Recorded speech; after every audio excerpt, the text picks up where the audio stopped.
नमस्कार सर्वांना। देवी माँ प्रणाम, भागवत जी नमस्ते, शिलासित नमस्ते, वेदना जी नमस्ते, हिट भाई आपको भी बहुत नमस्कार। मैं बिल्कुल कुछ नहीं कहना चाहता था पर मुझे अमेय जी ने कहा है कहने के लिए, पर मैं कहने से ज़्यादा करना चाहूँगा क्योंकि आज सीखने के लिए बहुत सारे साधन हैं। आज पूरा सोशल मीडिया से लेकर बड़े बड़े ऐप्स हैं, लेकिन जब सीखने के लिए कुछ था नहीं तो लता जी और आशा जी थी। इन्होंने पूरी दुनिया को गाना सिखाया है।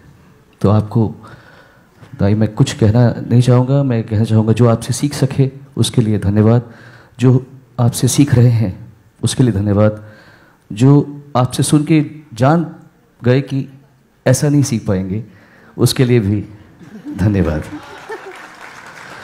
और हमारे सनातन धर्म में, हिंदू धर्म में अपने गुरु को ईश्वर की जगह दी जाती है। आप हमारी देवी हैं और मैं सनातन धर्म की तरफ से आपको आपका सम्मान देना चाहूँगा।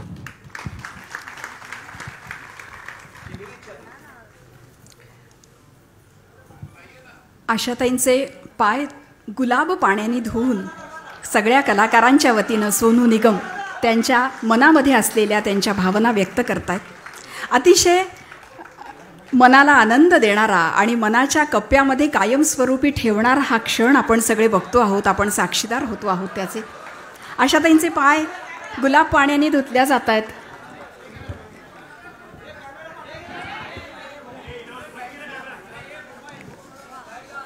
वेदमंत्राच्या घोषासह आपण या सगळ्याचा आनंद घेणार आहोत, आस्वाद घेणार आहोत। यानंतर 91 दिव्यांनी पारंपरिक पद्धतीने त्यांचा औक्षण करण्यात येईल, वस्त्र फुलांची परडी त्यांना देण्यात येईल आणि वेदमंत्राच्या घोषणांना सुरुवात करत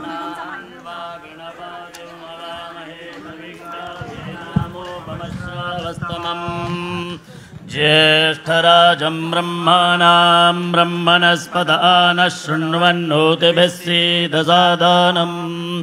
ॐ स्वस्ति नो मिमेदामश्विना भगः स्वस्ति देव्यदेतिरनर्वणाः स्वस्ति पूषा असुरो दधातु नः स्वस्ति द्यावा पृथिवी सुचेतुना स्वस्तये वायमुपपर्वामहै सोमो स्वस्ति भुवनस्य यस्पतिः बृहस्पतिं सर्वगणौ स्वस्तये स्वस्तय आदित्यासो भवन्तु नः विश्वे देवानो अद्य स्वस्तये वैश्वानरो वसु अग्ने स्वस्तये देवा अवन्त्वभव स्वस्तये स्वस्ति नो रुद्रपात्वं हसः स्वस्ति मित्रावरुणा स्वस्ति पथ्येरेवते स्वस्ति न इन्द्रश्चाग्निश्च स्वस्ति नो अदिते कृधे स्वस्ति बन्धा मनोजरेमसूर्या चन्द्रमसा विवा पुनर्दददाङ्गिरा सङ्गयञ्च स्वस्त्यात्रेयं मनसा च दाक्षाम् प्रयातपानिः शरणं प्रपद्ये स्वस्ति सम्पादे श्वभायन्नो अस्तु। ॐ स्वस्ति।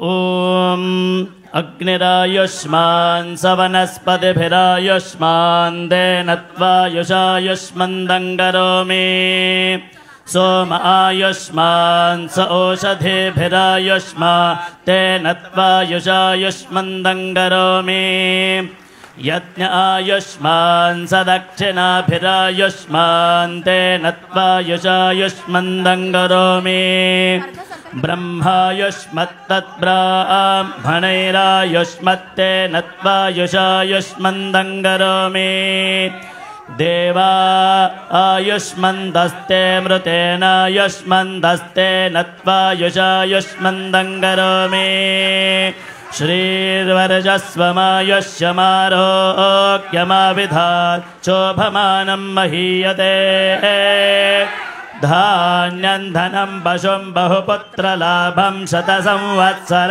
दीर्घमायुः शतायुधाय शतवीर्याय शतोदयेऽभिमतिशाहे शतयो न शरदो अजेतानिन्द्रो नेशदुरितानि विश्वा ये चत्वारः पथयो देवयाना अन्तराद्या वा पृथिवी वियन्ते तेषां यो अज्जानि मजेति माहवा तस्मै नो देवा परिधत्ते ह सर्वे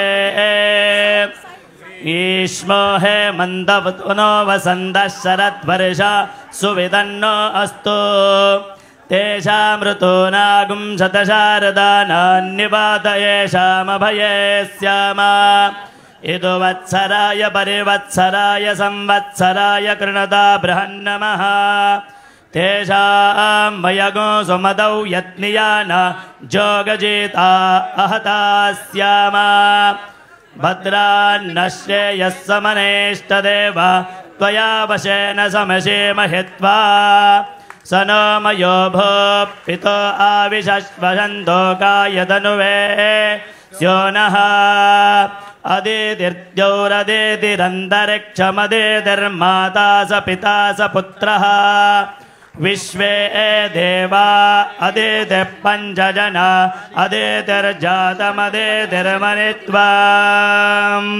श्रिये जातः श्रिया निरीयाय श्रियं वयो जरितृभ्यो ददाति श्रियं वसाना अमृतत्वमायन्भवान् सत्यासामिदामिदद्रौ श्रिय एवैनन्दच्छ्रियामा ददाति सन्दतमृजावषट्कृत्यौ सन्दत्यै सन्धीयते प्रजया पशुभिर्य एवं वेद यस्मिन् ब्रह्माभ्यजयत् सर्वमेतत् अमुञ्जलोकमिदमुज सर्वम् तन्नो नक्षत्रमभिजित् विजित्य श्रियं दधात्वरुणीयमानाम् अहे बुद्धियमन्द्रं मे गोपाय यं ऋजयस्त्रयीविदा विदुः रुजः सामानि यजोगुंसि सा हि श्रीरमृता सदा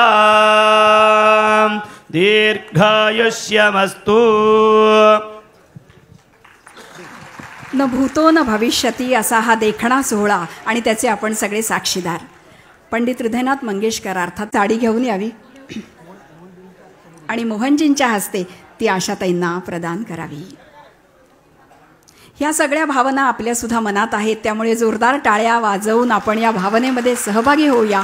टाळ्यांचा गजर जोरदार करूया.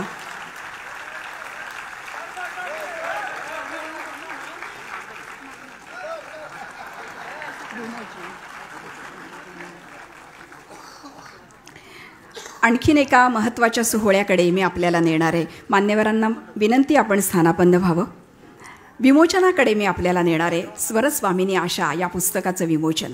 त्याआधी या पुस्तकामध्ये आशाताईंनी आपल्या सगळ्यांसाठी, म्हणजे ज्या रसिकांनी आशाताईंवर प्रेम केलं त्यांच्यासाठी एक सुंदर पत्र लिहिलं आहे. ते पत्र आशाताईंची भावना म्हणून मी आपल्याला आधी वाचून दाखवते.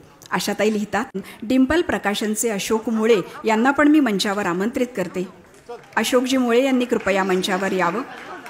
डिंपल प्रकाशनचं हे 50वे वर्ष आहे, सुवर्ण महोत्सवी वर्ष आहे.